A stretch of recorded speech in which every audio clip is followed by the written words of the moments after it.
प्रधानमंत्री के संसदीय क्षेत्र की पुलिस, जहां कमिश्नरी सिस्टम लागू है, वहां की पुलिस कितनी सतर्क और अलर्ट है और कैसे वो कार्रवाई करती है, इसका खुलासा 2 महीने बाद हो गया।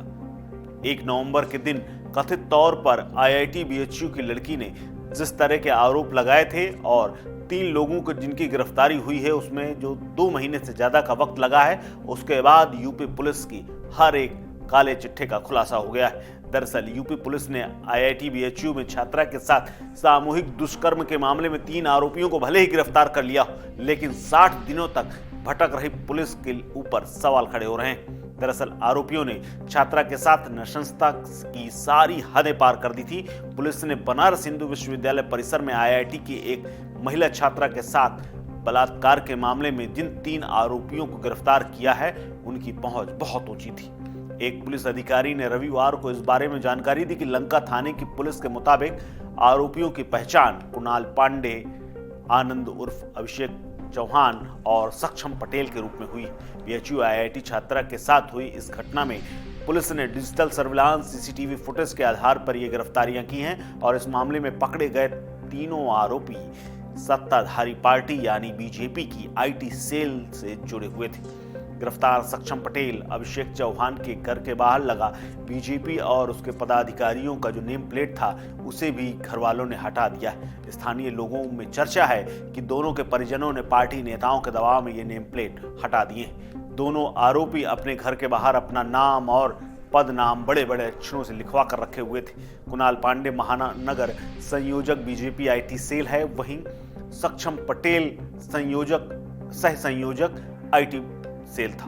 वहीं तीसरा आरोपी भी, जिसका नाम अभिषेक है, वो भी BJP से ही जुड़ा हुआ था। गिरफ्तारी के बाद आरोपी BJP नेताओं की तस्वीर तेजी से सोशल मीडिया पर वायरल हो रही है। आरोपियों की तस्वीर BJP के कई बड़े नेताओं के साथ है, यहां तक कि प्रधानमंत्री मोदी तक के साथ में, जिन्हें वो नमस्कार करते हुए नजर आ रहे हैं। इस पर विपक्ष भी हमलावर है। कांग्रेस के प्रदेश अध्यक्ष अजय राय और अखिलेश यादव ने X पर BJP के खिलाफ काफी कुछ लिखा है और सवाल उठाए हैं। इसके अलावा बड़े बड़े नेताओं के साथ जो फोटो उन लोगों ने अपलोड किए थे, उसकी भी तस्वीरें भी सोशल मीडिया पर वायरल हो रही।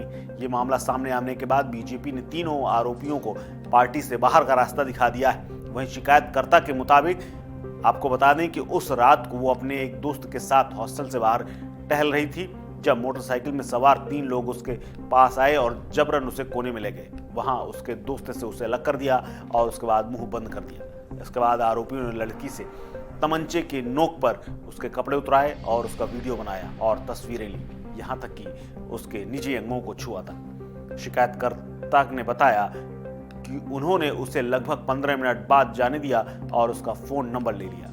पीड़िता की शिकायत के आधार पर लंका पुलिस स्टेशन में IPC की धारा 354 और IT एक्ट के तहत मुकदमा दर्ज किया गया था। पुलिस ने बताया कि उसके बाद सामूहिक दुष्कर्म की धारा भी जोड़ी गई थी।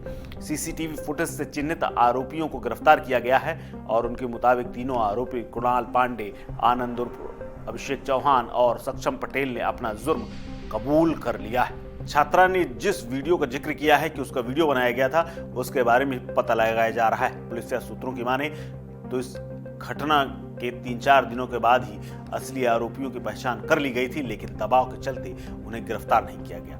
आरोपियों की पहचान होने के बाद सर्विलांस के आधार पर पुलिस की एक टीम MP के जबलपुर और सतना दबिश देने तक गई थी, लेकिन मध्य प्रदेश से वो बैरंग लौट आई। अब सवाल यह है कि आखिर पुलिस गई किसके इशारे पर थी, और अगर गई थी तो फिर वहां बिना गिरफ्तारी के वापस कैसे आ गई, जबकि उसे पता था कि ये लोग वहां पर गए। अब 60 दिनों के बाद गिरफ्तारी से तमाम सवाल खड़े हो रहे हैं। इस खबर में फिलहाल इतना ही। अपडेट्स के लिए बने रहिए वन इंडिया हिंदी के साथ। नमस्कार।